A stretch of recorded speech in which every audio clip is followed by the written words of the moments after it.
What up, Magic fans? Jake Chapman here with you. I'm up on the radio deck. It is Magic Game Day, and at long last, the Magic back where they belong here at Kia Center. A very long and winding road trip.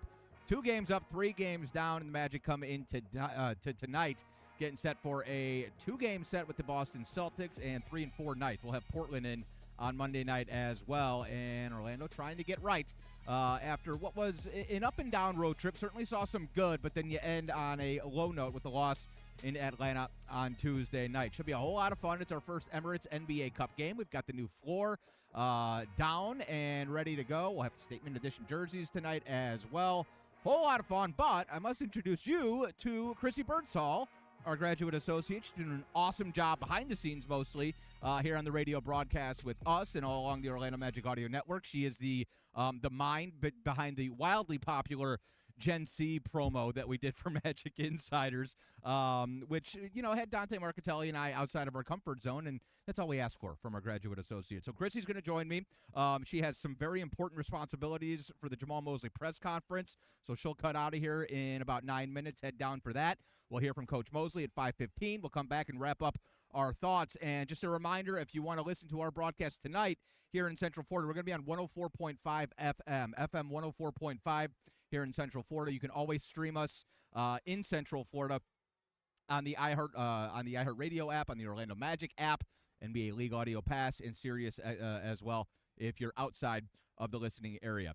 All right, we are streaming on several different platforms. I don't even understand the tech behind all of this, Chrissy, but I do know that you've got a million comments coming in from different locations. First off, how are you doing? It's nice to see you. Way to hold the fort down while I was out on the road, and here you are. Look at that. You're on Magic Game Day, game number 9. That's pretty good work. Yeah, thanks so much, Jake. As some of you guys may know, Jake is traveling with the team this year, so I am holding down the fort here down in Orlando. But you can call me Radio Graduate Associate Chrissy Birdsall. You can call me Social Media Coordinator, or most importantly, Gen Z's translator for Jake and Dante. Right. So if you guys hear him dropping a 6-7 at some point in this pregame show or throughout the broadcast, I apologize in advance. Yeah. That's it's been at times a clash, sort of a cultural clash between you and I, but you're like dragging me through the 6-7 stuff. I can't really wrap my head around, but some of the other stuff I find useful. Yeah, we're teaching you the new platforms as we did on Magic Insiders the other day. We are on YouTube, we are on TikTok, we are on Twitter, we are on Twitch, and I am seeing your comments coming through right now. Shout out to Manny Team 64. Welcome to the Magic, Chrissy. Thank you so much. Yeah. I'm super excited to be here. Also seeing your TikTok comments as well. We already have at least 167 in the TikTok comments, so apologies for that. But should be a very exciting one here tonight with the Orlando Magic and the Boston Celtics. You said it, new court, new jerseys, new mentality coming in now that you're back at home. I'm really excited to see what they're going to do. Yeah, I think it's a good test, too. A lot of the teams we've been playing, just as far as stylistically goes, are the high-pace, get-up-and-down type teams. Boston, the exact opposite. They want to slow it down. They want to make it a very deliberate half-court type of game, and they want to make you uncomfortable. They're arguably the best defensive team in the league. They're giving up less points than anybody else across the league. And Wendell Carter Jr. told us this morning, it feels kind of like a little mini playoff series, because especially for a team right now, and to a man, everybody's telling you, like, we just got a few little areas that we need to clean up. When you play a team twice, it's a good opportunity to kind of go back to the drawing board, see what works tonight, what doesn't work, and then you sort of do have that playoff-type feel as you come back on Sunday and play these guys again. And then, oh, by the way, a Portland team coming in on Monday who's playing pretty good basketball here as well. So it should be a good test. It's obviously a lot of fun. The Magic have been really good in these Emirates NBA Cup games now in our third season. They are 6-2 in group play. I think, you advanced last year. You felt like you would have advanced the first season if you had the point differential thing figured out. It was basically a 20-point loss in Brooklyn in the first game you ever played in this format that kept you from advancing that season. So, and Wendell told us this morning, look, I think there's not much added motivation that you need right now, Chrissy. But Wendell was like, there's $500,000 on the line. So, yes, there's added motivation for every single one of us. we want some of that cash. And when in doubt, you throw a little cash on the line. Everybody, I think, gets fired up for it. All right, what do we got here? Do we have any sort of interaction that we want to address, Chrissy? Currently going through the comments right now. If you guys have questions, comments, concerns, anything you want to know about the Orlando Magic, drop a comment in the chat. I will be viewing it. Jake will be looking over as well. Right now, just people asking how we're doing, how's the team doing, and I feel like coming into today, listening to the players, even though they're coming off of that loss to the Atlanta Hawks, it felt like the vibes were very high. Yeah. And when you look at the stakes of this game, yes, it's the NBA Cup. Yes, it's the opener. Yes, it's the first time they've been home in over 2 weeks. But one thing that really stood out to me was what Tristan Da Silva said, is you're playing the Boston Celtics, the team that took you out of the playoffs last season, and it felt like that was a huge motivator for this team as well. There are certain teams, Chrissy, you'll learn as the season goes that always turn out sometimes it annoys you, but you're going to look around tonight, you're going to see a fair amount of green. And Celtics fans, look, the Celtics are one of the flagship franchises of the NBA. There's the history there. And there are a whole bunch of people from New England who moved down, who got smart and moved down here to Central Florida. So there's always going to be a little green. It is always kind of an elevated atmosphere here at Kia Center when the Knicks come to town, when the Celtics come to town, when the Lakers come to town, and especially with the Celtics, obviously champions 2 years ago, the playoffs last season. It's a different-looking team. They've got 3 new starters, but it is the same Boston Celtics. They get a whole bunch of threes up, and they defend their butts off. And that's what Joe Mazzulla has incorporated, really even going back to before Joe Mazzulla was there. But that's the style that he wants to play with, and they do have the personnel, I think, certainly to pull that off. So a good test this weekend. And, yeah, like you never need – you had expectations this year. You start out the season 3-5, so you don't need any motivation there. It's a team that I think is happy to be home. It's a team that's fired up. You never need added motivation when the Celtics are in the house, and then certainly putting the Emirates NBA Cup aspect on top of it, we're setting up for what should be a fun weekend here at Kia Center, and hopefully is a successful weekend as well. All right, we're getting a lot of comments in about the state of the team right now, and Desmond Bain specifically. Let's see, Vikram says he's very disappointed with the Magic. I get it, and Tante and I have been sort of carrying therapy sessions for the past couple days. This is what happens when you have expectations. But I think it's important to remember that the reasons for those expectations were because you weren't healthy last year, so you finally are, and because you made a big addition in the offseason in the form of Desmond Bain, and then to a lesser extent, bringing in Tyus Jones and even some of the draft picks. You're going to have to give it a little bit of time, I think. And I know that time is slipping away. It's an NBA season. You look up, and if you're a couple games below 500, then all of a sudden it's tempting to kind of hit the panic button. But it feels like we've seen obvious sources of improvement offensively. It feels like you're losing a little bit of your defensive identity right now, but it feels to me, and Jamal Mosley said this today, they're simple fixes. You're talking about making a blind pass into the corner, thinking a guy's going to be there, and he's another 6 inches to the right, and that's a turnover. You're talking about communication and transition defense. You're talking about setting a screen right in the spot where the ball handler wants it, and you're talking about things that you just can't microwave, that I think you need a little bit of time and ideally a little bit of time in the practice gym to iron out. Problem is, during an NBA season, you don't necessarily have that time. So certainly the injuries in training camp to Jalen Suggs and the inability to know exactly what your group was going to look like at the beginning of the season, I think had something to do with that. But I have a feeling that a week or two from now, it's going to look a lot different. I think there are things certainly to grow on and to build on right now. And offensively, you're just in a different place than you were. I think you just feel like you have a lot more firepower at your disposal, whereas last year it was an easy every night when you lost last year, Chrissy, it was, well, if we shot the three a little bit better.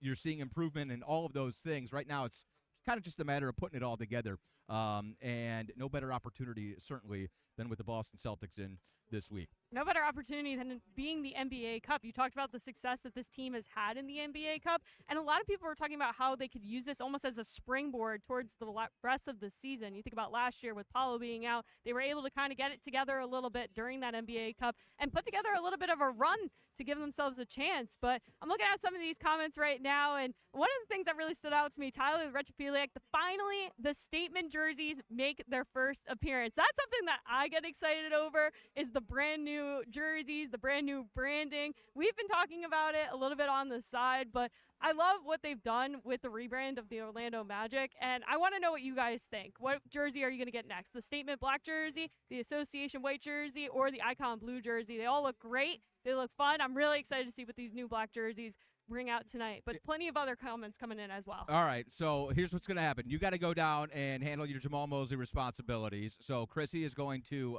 part with us here momentarily, and she'll be back up, and we'll wrap things up at the end. Actually, you know what? Don't even worry about coming back. I'll take care of it from there. But make sure you are prompt, and that's Chrissy Birdsall. Say bye to the people. Yes, it's great to meet you all. Let's go Magic. All right, there she is, Chrissy, our graduate associate, the pride of Wisconsin by way of New Jersey. She's a Badger, and she's a Big Ten gal, so we're not going to give her any more flack for being a Badger. She, it is what it is. You go to Wisconsin. I went to Ohio State. I think I'll just give her credit for being a Big Ten girl, and that's that. All right, let's see. We've got comments coming in here. Do you think the Magic have too much talent for the coaching staff to manage? Absolutely not. That is one of those good problems, and I think if you saw something that looked like selfish basketball, would be one thing, but I think we're seeing the opposite right now. I think you're seeing guys at times oversharing. I think you see guys trying to thread the needle and make the highlight reel pass. But I don't think you see guys breaking off possessions and going one-on-one unless that's kind of the design. Look, when you have Paolo Banchero and Franz Wagner, you're looking for ways to get those guys one-on-one matchups. It's typically against smaller defenders, but just against worse defenders. And the bottom line is both Paolo and Franz are shooting less attempts this season than they were last season. So it's not anybody saying, I got to get mine. I think it's guys trying to share and trying to play and trying to play an egalitarian sort of brand of basketball. And at times that can result in turnovers, especially when you have teams that are crawling into the ball and defending kind of the way that you were capable of doing so last year. And that's really been the frustrating part right now, is that this team is certainly capable of defending at a better clip than what we've seen.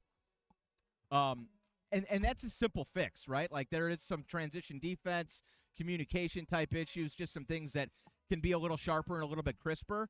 But the other night in Atlanta, what was so disappointing was that it didn't feel like you were playing Magic basketball on the defensive side of the ball. You've seen it for stretches, certainly, over the course of the season. But I think that's what we're looking for first and foremost right now is, and especially coming back here and playing in this building, I think what you're looking for is that nasty, like that mentality that you're not going to come in here and score 100 points in this building unless you do something special. And we've seen it the last 2-3 seasons, and it can be difficult to carry that out on the road, especially because we're talking about defense. We're talking about getting emotionally charged and juiced up, which this building is so good for. And bottling that up and carrying it out on the road is really difficult. So I think if we get back to Magic defense and letting our defense help the offense a little bit, then things are going to go a lot better, and it'll probably start looking a lot better very quickly. Couple things with the Boston Celtics to think about before we hear from Jamal Mosley. I'll probably tell you my ideas, and then he'll do a much better job of illustrating them. But I talked to Jamal this morning for our pregame show on the broadcast, and I mentioned the way that the Celtics have worked in new guys. They basically have 3 new starters. Obviously, Jason Tatum out with the Achilles injury. He'll be back at some point, likely this season. And Boston's hope is just kind of hang around 500 in the Eastern Conference and then get Tatum back sometime, around March or April or whatever, and, be the 6-7 seed. I don't think anybody would want to see the Boston Celtics with a healthy Jason Tatum at the end of the year if they can get that far. But they're playing like the Boston Celtics always seem to. They're getting a ton of threes up. They're making them at a relatively good clip, 32%. It's not a high percentage, but with the number that they shoot, you got certainly a lot of guys got to look out for. Peyton Pritchard and Jaylen Brown first and foremost. There's always offensive rebounds available when you're playing the Boston Celtics. They shoot almost 53s a game. Long shots mean long rebounds, so that's going to be a big key. 2 of their new starters, Josh Minott and Neemias Queta, who was there last season, averaged 2.5 offensive boards a game themselves, 2.4 and 2.7. Should about 5 offensive boards a game that you got to be locked in on from those 2 guys. That's Wendell Carter Jr., that's Paolo and Franz. That's basically anytime a shot goes up, find somebody and hit them. And tonight is going to be a physical basketball game, and I think it's something that we need to own tonight is keeping those guys off the offensive glass. and just controlling the glass in general. We're such a big team, and we got some big, tough customers as well. We should be a better rebounding team, in my opinion, than we've been over the course of the year. Good offensive rebounding team, but there are nights where I think we should dominate the glass, and you just haven't necessarily seen that quite as much as you're looking for so far from this team. So I think that's a big key tonight. Look, if you go back to the Atlanta game, the keys were very simple. We turned the ball over 21 times for 29 points. You can't do that against Boston. That'll make it easy on them. And I think at times there's too many free throws across the board. We're going to get to the free throw line all night long against every single team, and that is a good thing, and we're starting to knock them down at a much better clip. We come in tonight 21st in the league, but over 76%. That'll play considering how much, as a team, we get to the free throw line, especially Paolo making his free throws right now. But we have to figure out a way to defend without fouling. And sometimes that's going to be figuring out the officials at the beginning of the game and whether how much are they going to let you get away with. Because early on in the season, this is not playoff basketball right now. Certain nights, you're just not going to be able to get away with as much. And so I think we just got to be smarter. Yes, we're going to be a physical team no matter what. Yes, we want to be handsy. We want to defend the way that we know we're capable, and that includes physicality. But when you just trot a team to the free throw line 30-plus times, and then you're shooting 40-plus yourself, like what happened. The energy in the building, get a little decent routine being at home is going to be definitely necessary for this group, for our guys, and, for our fans. Jamal, you said the other night in Atlanta that you didn't do your job to prepare your team the way you wanted to. Is there anything you do differently or change up to prepare the team for next games or anything like that? Well, you mentioned it this morning. You know how it's a kind of a double series, playing them tonight and then playing them Sunday. But obviously focusing on just tonight is going to be very important. Dialing into their tendencies, knowing what they do, more on the game plan, understanding our defense and how it can limit them to the things that they love to do. Then offensively, knocking down exactly where we need to be on the floor, the spacing, the timing, all of those small details that we've hit over the past few days.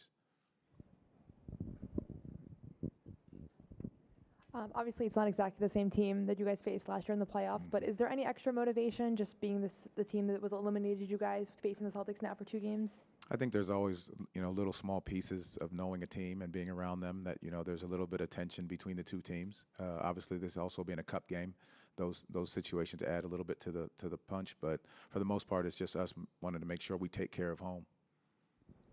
Coach, how you doing tonight? Hey, how are you? I'm good. The Banchero-Bane pick and pop, there was a sequence in the Hawks game, second quarter. You guys ran it like 6 times in a row, scored like 12 points, 6 possessions. Good shots, scoring every time. What kind of advantages does that create for the team, and can you kind of foresee that becoming a staple primary option for the offense with even more volume going forward? I mean, I think you have to continue to look at it. You just said the numbers of what it scored and what it does. And, you make sure that's something that you can go to because those two guys can obviously make shots, make plays, and then it creates a problem that defense have to rotate to those guys as well. So now we, create an option for others as well. Coach, you said with the 2-game little mini-series, you got to lock into the tendencies and everything. With this being such a different team, how much of that can you extrapolate from how you played them in the playoffs last year versus the kind of new styles? Because they're playing a very new way on both ends. Well, Joe does a great job with that group, both offensively and defensively. They're still getting up the high amount of threes. So knowing we got to protect the 3-point line, you've got to guard your guys, guard one-on-one, knowing that these guys are, they can get to the isolation and the guys that can flat out score, adding Simons to that punch is another option. So knowing how to guard your yard one-on-one, and then 2, making sure the help is there and understanding where you want to limit, their shots from coming from. Coach, this team obviously traded for Desmond Bane, knowing what he's been able to do in Memphis over the last couple of years. When you look at him, Paolo and Franz right now, his usage is down by far the most since last year. It's about 30% down. Franz and Paolo are relatively even and down a little bit. Would you like to see that more even and get the ball in Desmond's hands a little bit more and just kind of maybe get back to what he did in Memphis, facilitating a little bit more? Yeah, I think that's all on the table. You look at guys coming into a new situation. Obviously, playing with Ja and those guys is different than playing with Paolo and Franz. Both Paul and Franz are able to get downhill, so that creates more space. Both are playmakers and creators in different ways. Desmond has been a playmaker and creator for a long time in his career, also being able to space the floor. So there's the ability to get him more touches, more options to play in the pick and roll. As we just talked about, the 2-4 pick and roll is an option that, generated a lot of offense. So I think those are things that we continue to look at. And in an 8-game sample size, being able to find the right thing for these guys to each find their space, and along with, Jalen jumping in there as well, with the minutes. Paulo is being utilized in a more efficient way by some of the numbers this season, with more rim shots, more free throws than ever in his career, and less long mid-range twos, less three-point attempts in his career, but a career high in true shooting percentage, but most efficient season of his career. Is that a conscious effort from the coaching staff, communicating with him about the way utilizing him? We mentioned like the pick and rolls and getting him more as a roller, or is that all him changing his shot selection? I think it's been him this summer, knowing exactly how he wanted to work, what he needed to do, and then us as coaches making sure we put him in the right position to be successful. The combinations that work with him as a screener, the combinations that work with him as a ball handler, all of those different situations we want to be able to look at to make it, easier on him to create for himself, but as well for others. Coach, you mentioned Jalen a bit ago. Mm-hmm. He's been at about 20 minutes the last 5 or 6 games. When do you envision him being fully ramped up, and is he still sort of on that minutes restriction tonight? You'd like to try to ramp him up a little bit more, but you obviously want to be careful for the long haul of the season, being smart with it. That plays a part in a lot of rotations, a lot of guys coming in and out of the game, trying to find that rhythm. But the more we can get his minutes up, the better it'll be, because then there's a routine and a continuity that can happen when you guys have similar lineups on the floor. Thank you all. Appreciate it.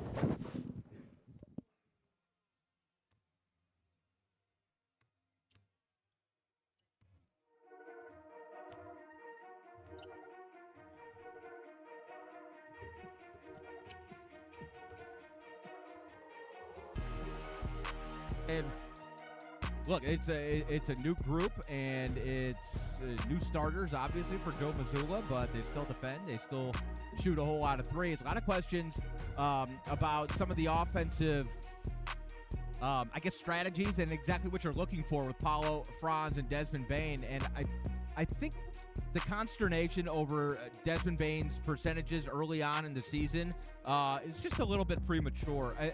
I think you have to look at Paulo. There's a question about Paulo's efficiency numbers, which he's right. Paulo has been more efficient than he's been throughout his career early on this year. The scoring average just down just a smidge, and the three-point percentage is not great, but he's taking significantly less shots than he did last season. His free throws are up, the assists right about even to where they are. Turnovers are down a little bit. His rebounds are up. His block shots are up. So how is it that Paolo Banchero is playing a more efficient brand of basketball? He's defending better, and yet if you listen to social media, or even if you read some of the comments that we're getting right now, they're not being put in a position to succeed. The different schemes aren't what we should be running. I think it's when you don't see it look perfect, there's always going to be something to nitpick, but there's so much that Desmond Bane is doing that is helping Paulo and Franz out.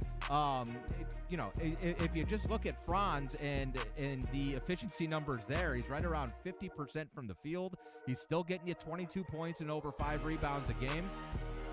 I'm pretty sure that if you ask Paulo and Franz, even without cameras around and even off the record, they would tell you, yeah, it's a lot easier right now because defenders have to stay stuck to Desmond Bane on the perimeter, despite the fact that he's not shooting well from three-point range right now, 28.6%. He's got a base. He's got a cachet. He's got 6 years of 41% three-point shooting, sort of proving. Turn that off. We don't want that. Sort of proving that he's going to knock down the shot more likely than not, and keeping defenders stuck to him. So I think right now there's a lot of things working in concert, especially within the half court, that you might not be seeing, and that the casual fan might not be picking up on. But the bottom line is the offense looks much better than it has in years past. It's a matter of cleaning up the turnovers and making sure when you get to the free throw line, you knock them down. I think there are a few things that you would like to clean up a little bit. Things like setting screens, as I mentioned. When you kick a blind pass into the corner, can you be sure that the guy's going to be there? For instance, Coach Mosley said sometimes it's the wrong guy in the right spot, and that's fine. But all of these adjustments are happening on the fly, and it was a pretty major alteration to both the rotation and to the style that you're trying to play offensively. And so I think there are bright spots that you can try to accentuate moving forward, but I have a feeling a week or two from now it's going to look a lot different, and you're going to wonder exactly what was going on those first few weeks, because it really is. It feels like just an adjustment period right now that the Magic are trying to work through. So hopefully the offense kind of clicks, and hopefully you're able to get back to Magic defense and Magic basketball here on the home floor. I have a feeling they'll be locked in tonight defensively, and I do think this is a good team to kind of test yourself against. I think it's easy against the Atlantas and the Washingtons and the Charlottes to have the pace conversation, to try to get out and go, and to kind of get lulled into that style, whereas this is going to look a little bit closer to playoff-type basketball tonight against a physical team and a team that defends really well, to be sure. Jake Chapman here with you. We are getting set for the Celtics and the Magic.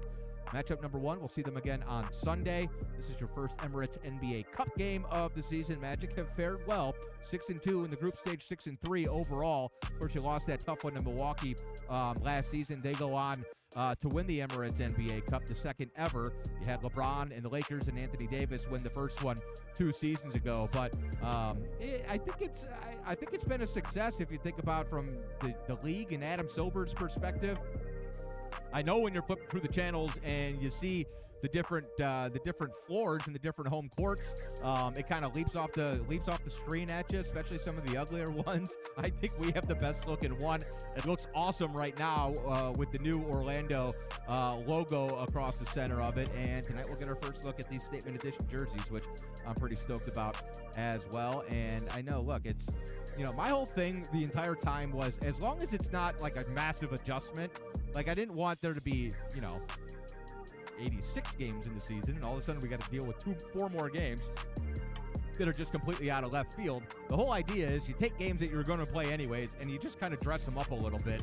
And I think it's been an absolute success. I think certainly that fans have responded to it. I know the players have responded to it because there's $500,000 on the line, and so that's always a good way to get players locked in. But yeah, I think it's certainly served its purpose so far, and it's here to stay, to be sure. So our first Emirates NBA Cup game. We're in the Group B, with Detroit, with Boston, with Philadelphia, and with Brooklyn. So it's not the easiest group, to be sure. Boston comes in; they've already won one game. They're 1-0 so far in group play after picking up a win last weekend against the Philadelphia 76ers. All right, let me know what you guys are looking for here tonight. When the Celtics are in, is there any sort of added motivation? I think typically it's an electric atmosphere when the Celtics are in. Obviously, you had the playoffs last year to kind of build off of, but you get some Boston fans in the house. There's always some green, and it always feels a little bit elevated. I think with the way we started the season, it feels a little bit elevated anyways. Magic team needs a win, to be sure, and at the very least, you just want to feel like yourselves again over the course of the road trip. I think in Washington and Charlotte, you felt like, okay, we're kind of getting back to basics, back to Magic basketball, and back to Magic defense, and then it felt like a step backwards at the end of the trip in Atlanta. Look, you played Saturday in Washington, you played the Hawks on Tuesday, and now you're playing Boston on Friday night. So that's 6 days with one game. Magic team should be rested. They're home. They got some home cooking. They got some practice time on the floor yesterday. So I expect a sharp group tonight. And I think one big key tonight is going to be the start to the game. If you miss a couple shots early on, does this Magic group kind of go in the tank a little bit and start hanging their heads? Or do they let their defense help their offense out a little bit? Try to turn them over, try to force some long misses, get out and go, and get this place engaged early on. I look for number 4, Jalen Suggs, very specifically to do that. Every time Jalen Suggs is on this floor, it's just there's just a little added electricity to his game, and I think that's something that was missing on the road trip, and that's something certainly that I expect to see off rip here tonight. Jake Chapman here with you. It's going to do it for me. I'm going to send it down to the floor. Make sure you lock us in on the broadcast tonight. We're on 104.5 FM here in Central Florida. You can always stream us on the iHeart app or on the Orlando Magic app as well. And then if you're outside of the listening area, lock us in on Sirius XM or with the NBA League Audio Pass. You can always follow me on Twitter as well at Jake Chapman OM.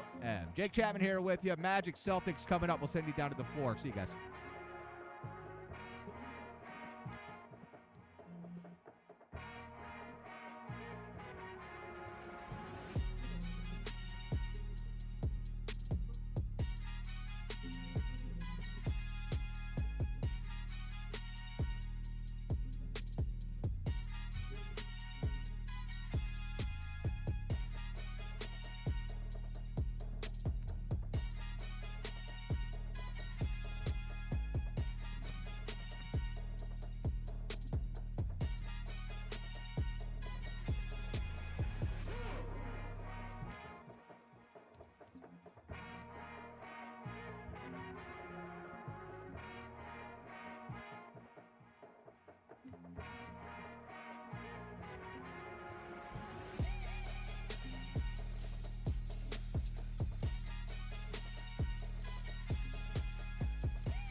Alrighty, thanks Jake for that. Hi guys, my name is Marley Arnold and I'm so excited to be streaming with you guys today. Right now I'm in the Kia Center and guess where I am, chat? In my favorite place of all time, the Magic Retail Store. So we have a special item going on tonight. It is right over here. Let's take a look, guys. This is the item of the game. So for tonight's game, let's take a little look at it. What do we think, guys?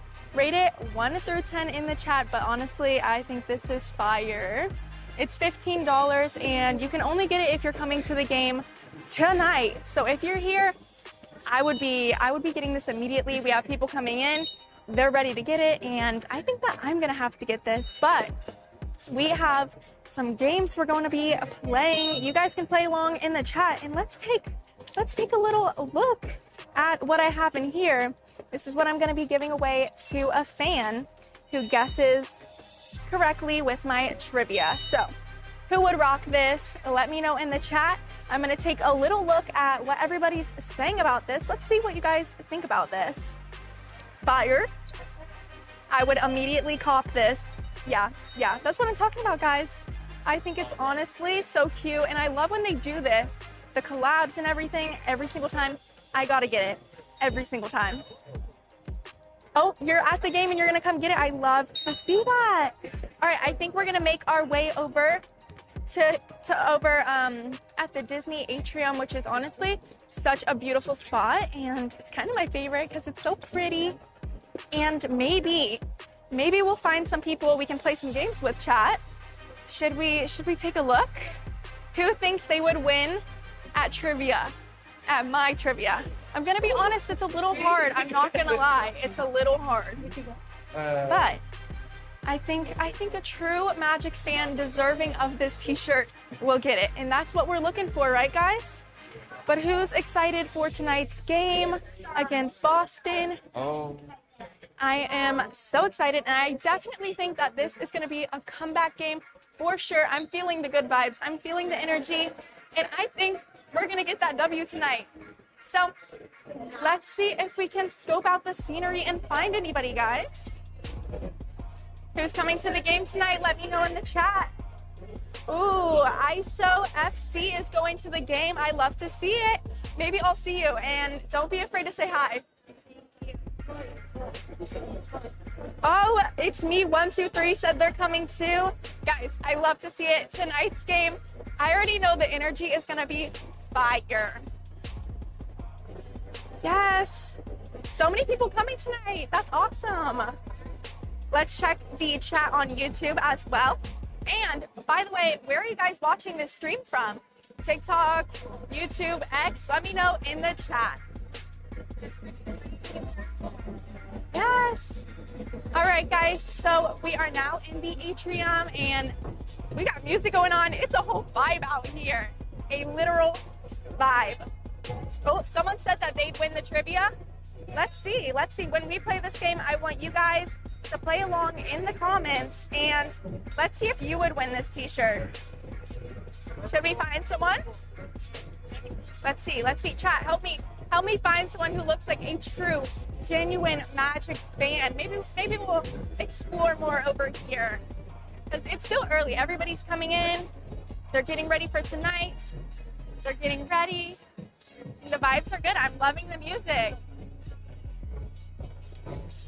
I'm gonna be honest, I'm seeing a lot of green, and I don't like that. I don't like the green, so let's try to find some blue. Let's see. Yeah, definitely comeback game tonight. You guys know what's going on in the chat, and I love to see it. Yes, Dylan Hammer, his friend, and Joe are going tonight. That's amazing. Let's see. Any more Magic fans coming in? Maybe we should go this way, Chad. Do you think we should go this way? I think we should. But yeah, what are your predictions for the score tonight, guys? Let me know in the chat. I know we're gonna be up. I already know it. Play the song. You guys know the vibes. Yes. Fire.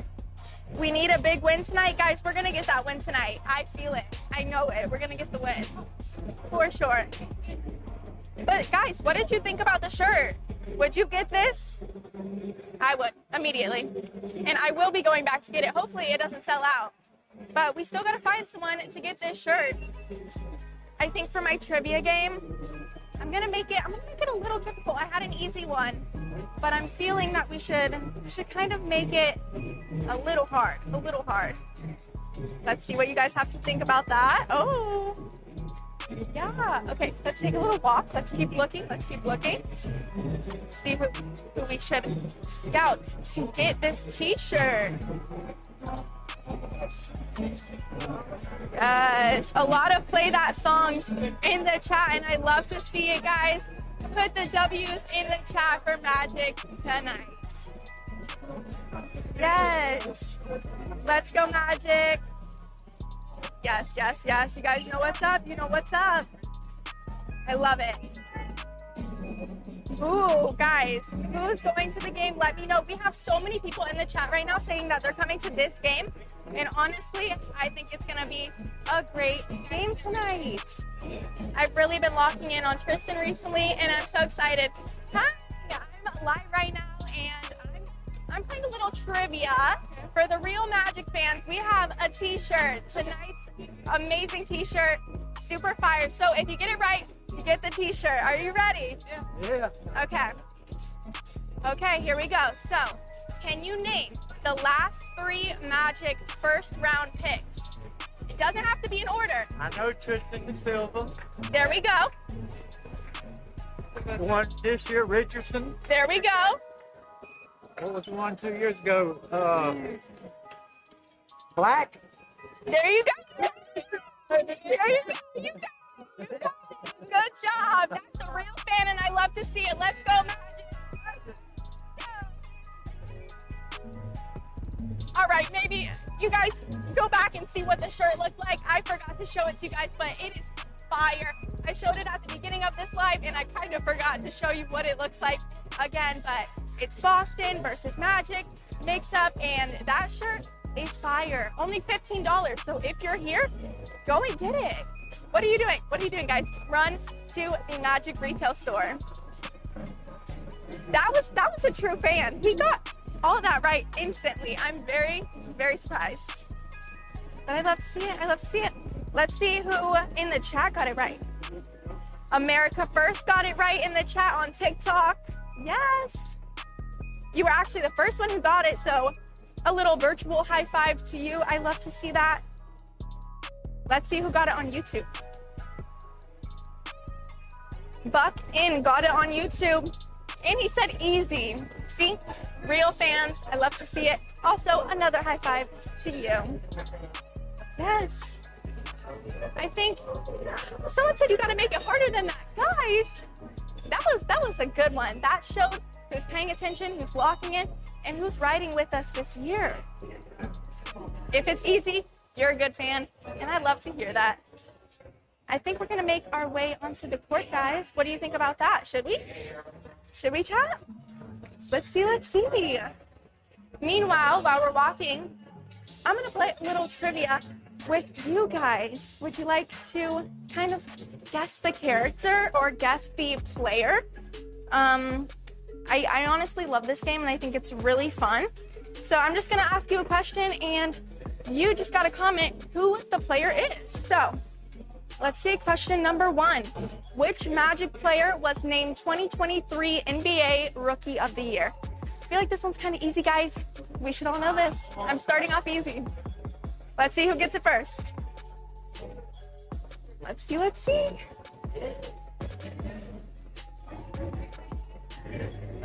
DZJ got it first. Paulo, you know it. You know it. Guys, we're heading onto the court, and wow, it is absolutely amazing here. The new screen, I'm obsessed with it every time. The visuals are insane, literally insane. We already got people coming in for the game tonight, getting ready to see us win. Who do we got out here? Franz warming up. Yes, amazing. All right, we're gonna head all the way down here, guys. Who do you guys see on the court right now? And who are we most excited to see play tonight, guys? Let's see. I think we are going to go talk to Josh Cohen right now. Super excited for this.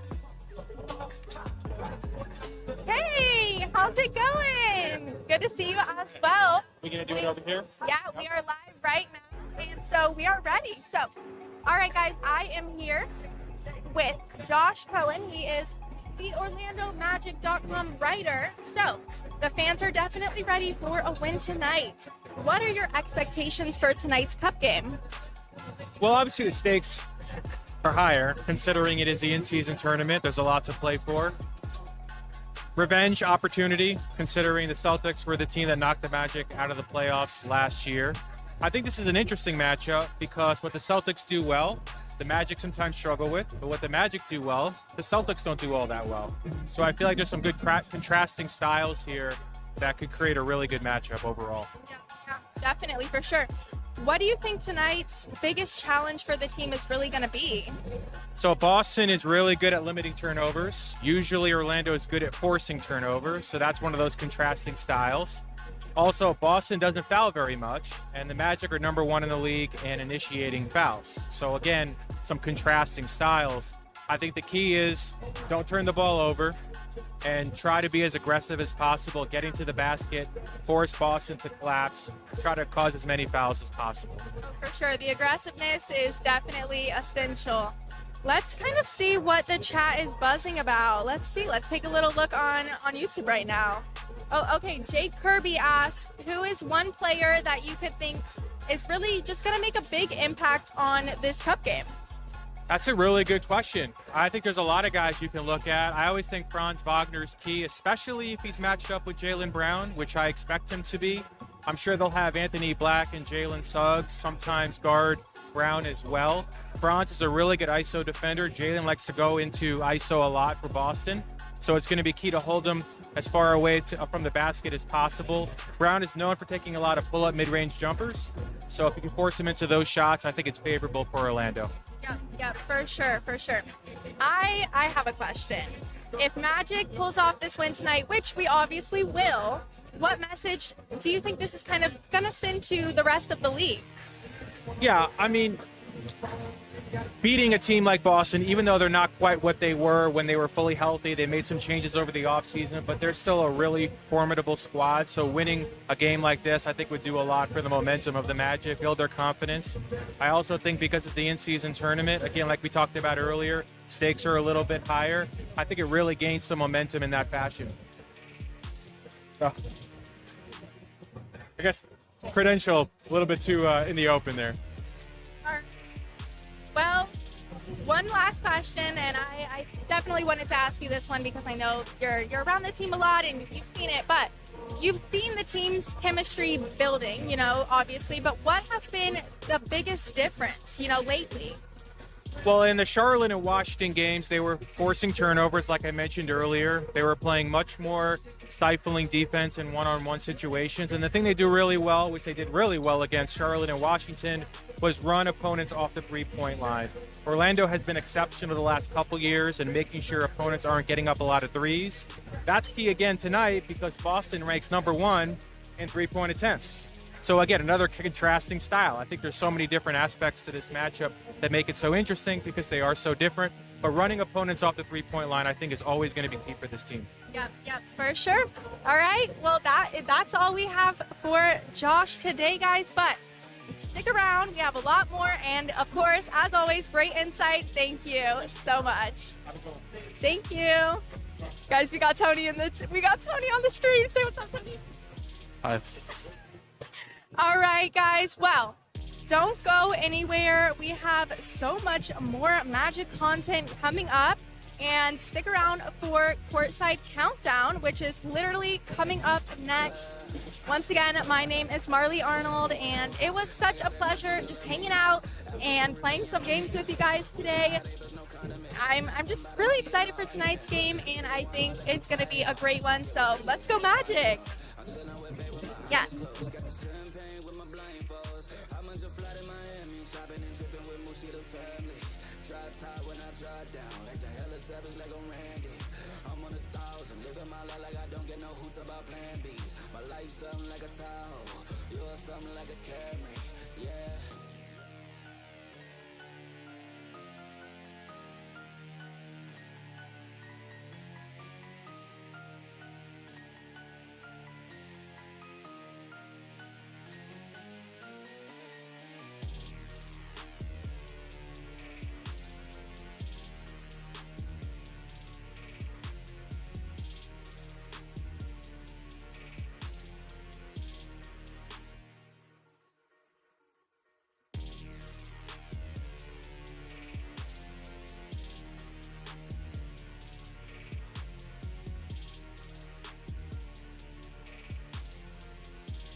Welcome into Courtside Countdown. I'm your host, WestU Sports anchor Kristen Lago, filling in for Kendra Douglas, alongside the one, the only Dan Savage. Dan, I missed you. I know. It seemed like so long ago, over 10 days since we've been here at Kia Center.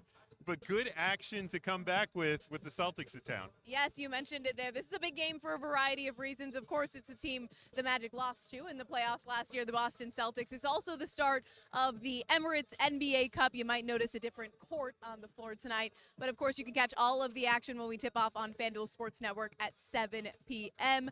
And first, I want to get to the NBA Cup and exactly what that is, just in case any fans tuning in don't exactly know how the Cup works. Can you give them a little NBA Cup for Dummies type of explanation? Yeah, you know, if you're familiar with soccer, this is like an in-season tournament for the NBA, trying to build up some early extra excitement in the season and fan interest. And I think they've done a great job so far with the first few seasons of the NBA Cup. And the good way to remember it is a lot of these games fall on Fridays. Those are NBA Cup games for the group stage. And so you'll have 4 group stage games.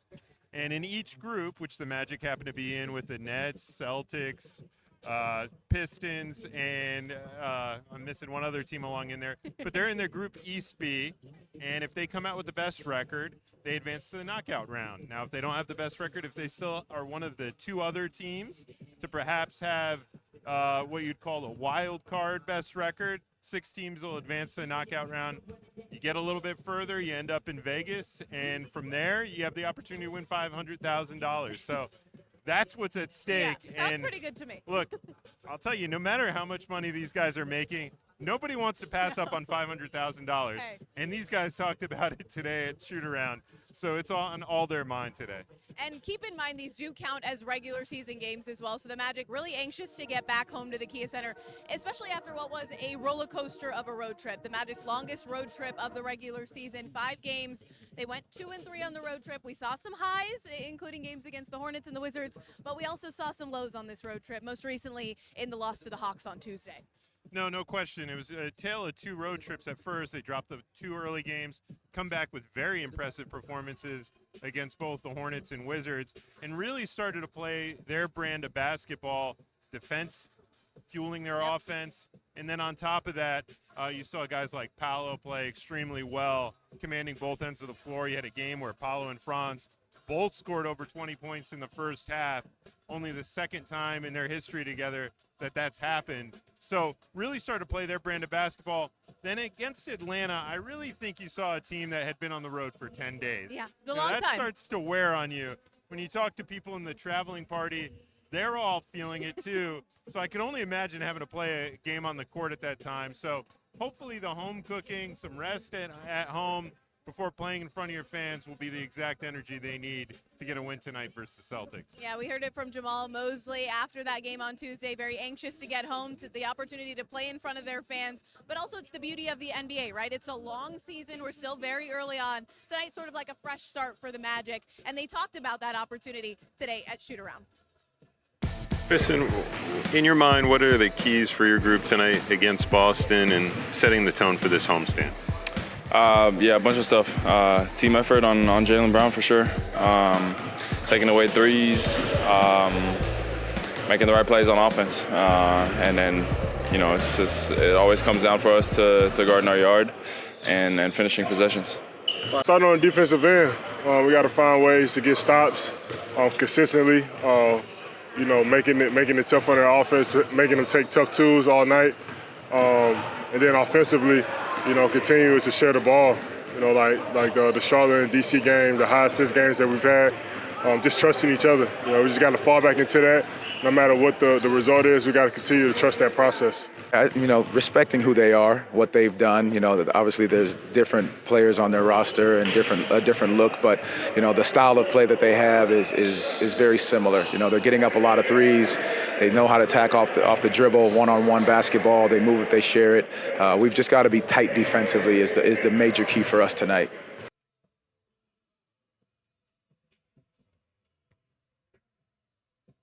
Well, Welcome back to Courtside Countdown presented by Hard Rock Bet. I want to get to a couple of your questions already early on because that is, of course, the point of Courtside Countdown is just for us to get to chat with you guys, to have a conversation. And there's been a lot of comments so far. I think there's a little bit of anxiety being created amongst Magic fans when they look at the record, when they've seen some of the early struggles. So I do want to address that because I think it's important that you understand that it's not just fans who are frustrated. The Magic are frustrated too with the way they're playing. What have you heard from this team about maybe things they'd specifically like to clean up coming into tonight? Yeah, I think number one, it's getting back to their defensive identity and really locking into that. That's what led to their success against teams like Washington and Charlotte. And so it's been a big part of the success here over the course of the last couple of years. So I think number one, getting back to the defensive focus and really using that to fuel their offense. There's been a lot of talk about pace. We've talked about it on here, playing faster. And I think Magic head coach Jamal Mosley and his staff have really spelled it out. There's an appropriate time for the pace, and that pace is going to come off getting stops and turnovers. When you look at the game against Atlanta, they didn't get those stops, which didn't allow them the opportunity to get out and run. So those two are correlated together. And then on top of that, when you get out and run, being careful with the basketball. I think a little bit, early on in this season, guys have tried to make the extra pass. The intent is right, but sometimes you have to take the shot. Yeah. Sometimes the extra pass is leading to a turnover. So you have to be smart about, while playing selfless, taking the shots when they're there and making the simple play. So I think if the Orlando Magic get back to just doing those foundational things, they'll be in a much better place, especially playing back here at home. And it's kind of an interesting thing when you look at who they're playing tonight in the Boston Celtics, sort of in a similar-ish situation where there is a lot of new around this team, right? They're still playing without Jason Tatum, who continues to rehab his Achilles. There's no more Kristaps Porzingis, no more Drew Holiday. In comes Anthony Simons, and Jaylen Brown really has had to step into this star franchise player role, and of course he is a star in his own right, but without Jason Tatum alongside him. What do you make of sort of the matchup between the Celtics and their new, and the Magic and the newness that they're dealing with right now? No question. It's a different Celtics team in a lot of ways than what the Magic saw in the playoffs. Yeah. And look, you take away a guy like Jason Tatum, things are going to be different. You take away a big like Kristaps Porzingis, that's going to change your style of play. He was big in their run and instrumental in making them a top team in the East. So when you look at what Jaylen Brown's doing, he is playing at an all-NBA level right now. And he's been an effective scorer among the top 15 guys in the NBA in points per game. And on top of that, he's doing it while getting his teammates involved. And you look at guys like Derek White, who've stepped up in Jason Tatum's absence. And you look at guys like Anthony Simons having a big role off the bench. So they have plenty of scoring options. It's just been a little up and down for them over the start of the season. But when you look at their losses, 4 and 5 right now, a couple of those games, I think 3 of those came down to 3 points or less. So their record is a little bit deceiving because they could very easily have that flipped and be one of the top teams in the East in spite of a lot of those absences. And one of the things we know about the Boston Celtics, whether they have new faces or not, they love to shoot the 3 ball. Goodness. And that hasn't changed, right, in No. this season. So I guess if you're the Magic, what are you looking at? How do you sort of try to limit the firepower that they have from the perimeter? Yeah, no question. This is a game where it's so important to know your personnel. That's a key staple point we heard from the guys, whether it was Thursday in practice, Friday in shoot around. Really emphasize know your personnel because there's a lot of guys in the NBA that, go for the pump fake to set up a drive. These guys on the Celtics will go for a drive to set up the 3. And so whether it's Peyton Pritchard, a guy like Derek White, Jaylen Brown at times, Anthony Simons, they're all willing to let it rip from the outside. So you really have to know your personnel in that regard, and that'll allow you to take away the 3 because the Celtics, even though they're shooting a poor percentage right now, are putting up the 4th most threes in the NBA. And so you gotta look out for them because they're going to chuck them up, and you don't want to be the team that they find their groove against. Well, I do want to hit on Jaylen Brown, of course, because without Jason Tatum, I think that is obviously where their offense is going to run through. What have you noticed from him and his ability to step up? He's averaging over 27 points per game, 4 rebounds, 4 assists. I mean, doing a little bit of everything on the floor. Yeah, he's obviously their primary scorer, and they look to him for that. But as he's aged in the NBA and become more mature, and in this role in particular, he's also developed as a playmaker. And so his teammates are looking at him. You obviously have other floor guys like Derek White and Peyton Pritchard that can command the offense. But you're going to look for Jaylen Brown to attack the rack and create for others. And so far, he's doing that at a very high level this season. So what the Magic have to do is get him into turnovers, because he's had a few games recently, whether it was his game against Houston Rockets or the one against the Philadelphia 76ers, where he's had 5+ turnovers. And that's the kind of performance the Magic need him to have to then create offense for themselves and win the possession battle versus Boston, which is so pivotal. I want to get to a couple more of your questions really fast. One of them, this is an easy one. Where is the game on? Let us remind you, Dan, where can we find the game tonight? Well, this one will be on FanDuel Sports Network. We had one recently that was on Peacock in your West too, so you were there doing a lot of fun stuff. But this one will be back on FanDuel Sports Network, so you could catch it in all the normal places you usually do. I'm seeing a lot of Tristan da Silva going to take over this game. Tristan da Silva has improved so much. What specifically have you seen from Tristan in terms of his step forward? One thing that stands out to me is just this confidence that he has on the floor. I mean, he's really being called upon off the bench to provide a spark. No, you're spot on there, Kristen, because I think what happens to a lot of players in their first year in the NBA, like it was for Tristan last year, is you have your ups and downs. You hit that proverbial rookie wall, so to speak, and I think Tristan hit that last season. But I think what helped fuel that confidence that you're speaking of was a great run in Eurobasket. We're playing in a lot of highly competitive games where it's win or go home, and he performed on those biggest stage. So that allows him to have the confidence, and I think where the growth of his game has come is he's become one of the best relocation shooters in the NBA. And whether it's on the three-point line, finding his spots, he's helping space the floor for his teammates. And I think that's an area where he's going to be called upon to it, and I could see his role continue to grow. I'm also seeing a lot of questions about the defensive effort, and you talked about defending without fouling. The fouls have been brought up. I know looking at the Atlanta Hawks game, 30 fouls, 42 free throws for the Atlanta Hawks. These aren't good things. This is not the way the Magic want to play defense. Desmond Bane told me in the locker room, he just feels like they're not playing as disciplined as they can be. I guess what has been the message around practice and the little details maybe they're focusing on to have that aggressive mentality, but to not get them on the free throw line? Yeah, it's a really delicate balance, and one of those things that's a lot easier said than done. You know, you want to be aggressive. You want the opponent to feel you disrupt, ball pressure, but at the same time, you can't get caught reaching. You got to get to your spots early, because if you're half a step late, that can create the position you're in where you end up committing a foul rather than taking a charge. So I think for the Magic, it's getting back to the fine details. A lot of that, if you rotate properly, you're in the proper position, you have the proper help alongside you, it can help prevent fouling. And if you're a guard, getting into the ball and causing that pressure early can, make it easier on guys like Wendell Carter Jr., Goga Batadze on the back end.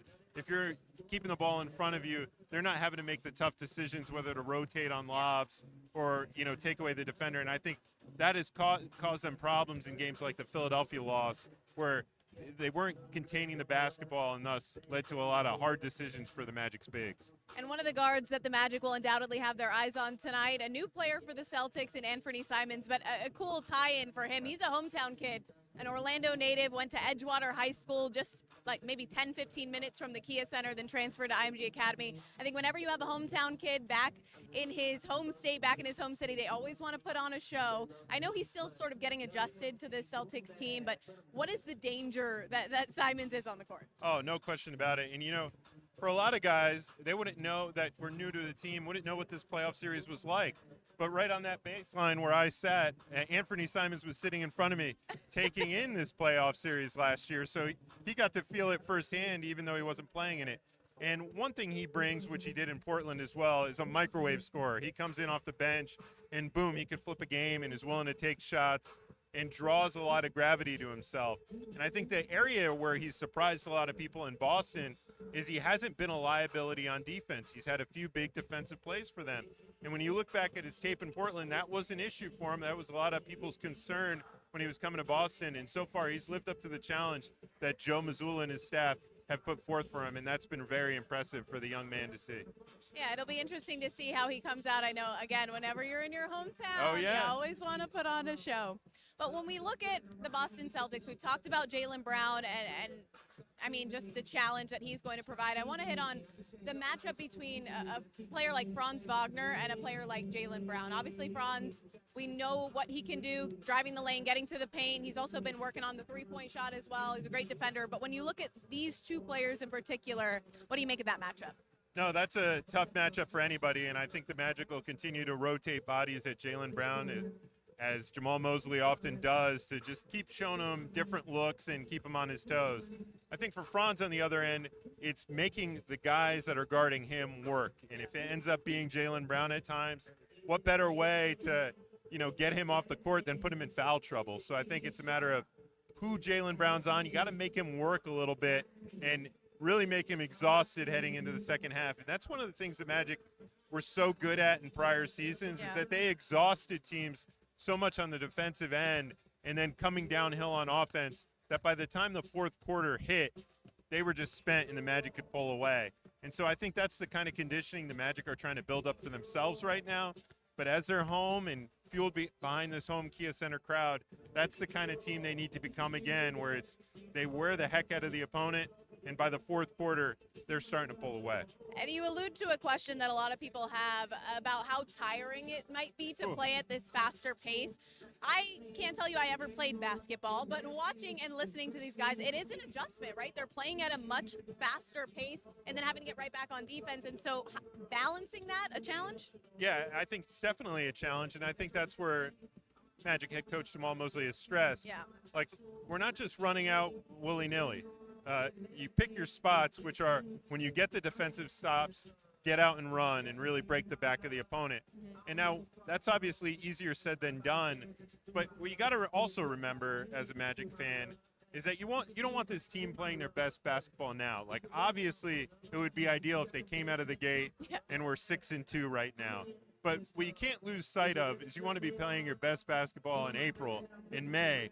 And one way to build up that conditioning, really the only way to build up that conditioning, is doing an NBA game. Because, regardless of what you think in the runs, in the summer build-up, in the training camp, it can't match what goes on an NBA court. So I think they're building up that way, and I think the payoff for that will come as the season goes along. Yeah, and I think if you don't happen to watch all the practice interview videos, but Jamal Mosley had a really good quote, I think it was practice yesterday, where he equated it to they're going through drafts right now. I mean, I write for a living, right? We do, you do as well. You write different drafts before you get to the final product. It's only been 8 games. There are only 8 drafts in a very long season, so we're not going to see perfection right away. Desmond Bane has said you, again, want to be playing your best basketball later on in the season, so why not work out the kinks right now? Again, there can be frustration about the way they're playing, but this team isn't down low hanging their heads. They know it's very early on, and they know their potential. We saw it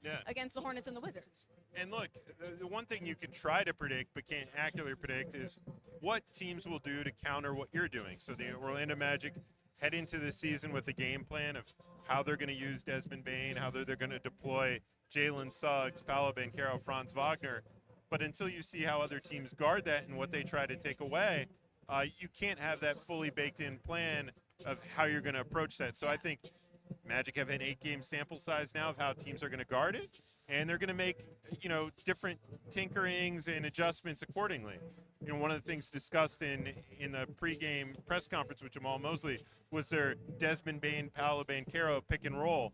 There was questions about that, so it's like seeing in the future. Yeah, so they ran that play 5 straight sets, 6 straight sets, where they utilized those two and were able to create offense off it. So I think you're going to see different variations of that, so it's not just the same play, 5 or 6 times in a row, but different iterations of that with different end games and end goals of that.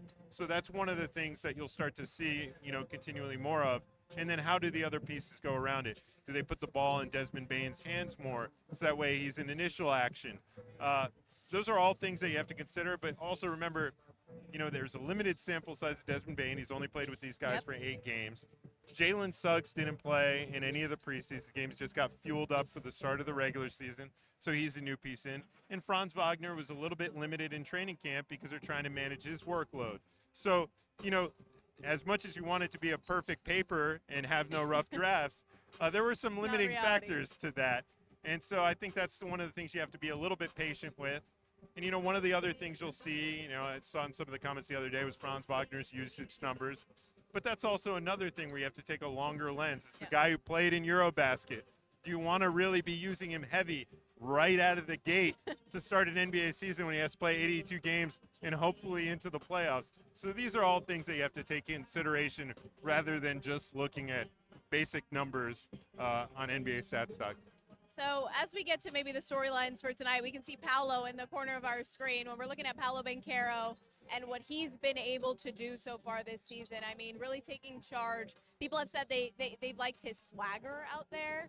How have you seen him make strides, even in this early sample size that we're talking about, of course, still very early on? Yeah, I love when Paolo's in attack mode and really playing downhill, because I think not only is that when he's at his best offensively, but it's also when he's at his best as a playmaker. And I think the one thing that'll come for him as he builds up that chemistry and knows exactly where Desmond Bane's going to fill in a gap as he goes downhill, knows exactly where Jalen Suggs is going to go, and all those guys learn to play off each other, he'll be able to make his passes blindfolded. But they're not quite there yet. So those are the things they have to work out as the season goes along. But I think Paolo's taken tremendous strides as a playmaker, and I think that's only going to be better and better as the season goes along. You're looking at a top-level view of the NBA Cup court for the Orlando Magic here at the Kia Center. So let's take a top-level view of this game against the Celtics. What storylines are you looking out for? Maybe 2 to 3 top storylines of this game here tonight. Yeah, I mean, number one, we talked about knowing your personnel and playing with the defensive prowess that is this Magic standard. So that's going to be so imperative for this team this year, and especially tonight, is playing up to that defensive standard and doing that accordingly. 2, limit turnovers. It's a lot harder to play up to your defensive standard and do that when you're, chasing the ball the other way and you don't have your half-court defense set. And then finally, seek some revenge. Early in the season, you're looking for motivation. You got the NBA Cup tonight. But more importantly, this is the team that kicked you out of the playoffs. And it doesn't matter whether Jason Tatum's out there, Kristaps Porzingis, any of those guys that are no longer here or are injured. You wipe them out of the way. You see that uniform in front of you, and you seek out revenge for it. And take these 2 games in this home-and-home set, and you'll be in a much better position and feeling a lot better about yourself. Yeah, I like that you mentioned the revenge aspect, because it is an opportunity for this team to show how much they've grown since that playoff series. Absolutely. And it doesn't matter, like you said, who you're playing. It's still the Boston Celtics. You're still the Orlando Magic. You want to show them, okay, we can beat you. We can beat you too. So let's take a look at the upcoming schedule for the Orlando Magic. This game tonight, part of a 3-game homestand. And it's interesting because they're taking on the Celtics tonight, but they're also taking them on again in just 2 short days. Yeah, no question about it. You look at that schedule, and there's some tough matchups. The Celtics are obviously a tough team, an Eastern Conference contender with a lot of battle-tested veterans. That Portland squad is one of the most, defensive, tenacious squads in the NBA. So getting them on the second night of a back-to-back is going to be quite the challenge. And then heading out to New York to play at Madison Square Garden, that's a tough little gauntlet there for an Orlando Magic team that's already been tested with 5 games in 9 nights, a 10-day road trip. So that's a lot to prepare for, but take it 1 game at a time. You sound like Jamal Mosley. But it is interesting when you look at the Magic schedule. Another back-to-back for Orlando. Have already played on a back-to-back, 2 back-to-backs already. Yeah. And had a long road trip. How difficult is this early schedule for Orlando when you think about the travel, all the back-to-backs they've already had to play? Is that good to have that early on? I'm just curious what you make of that schedule dynamic. Yeah, it's good to get tested early on in the NBA. It helps you work out. But I think, anytime you're traveling overseas like the Orlando Magic are this season, the rest of your schedule gets truncated because you're trying to plot for that 9-10 days where you only have 2 games and you'll be doing international travel. So that's part of what comes with that. So the Orlando Magic, look, there's back-to-backs for everybody. There's going to be those early season tough stretches for everybody. But how you respond to that adversity is going to be so key. And I think the Orlando Magic are up for the challenge, and we'll get the first taste of it tonight. Yeah, it should be fun. Again, this is kind of like they equated it to a double series, a little mini playoff series between the Celtics, because they do have them not on consecutive nights, but back-to-back in terms of the schedule. And before we let you go and get to the pregame show on FanDuel Sports Network, I want to get to maybe 1 or 2 more questions for you. or comments as well. This one's interesting. This one comes from Birdie. They said it's a waste to have Paolo and Franz not playing in the paint.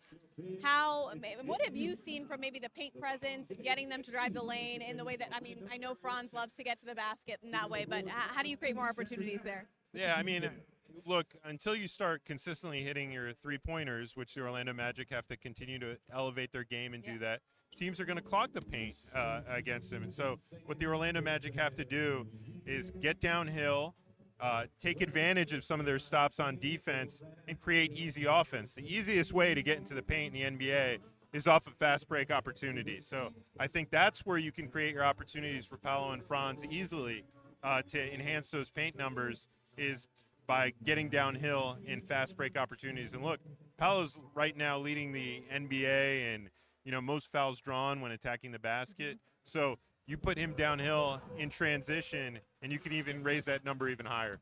Something fun that a couple fans have brought out. This will be the debut of the statement jerseys for the Orlando Magic. These are my favorite.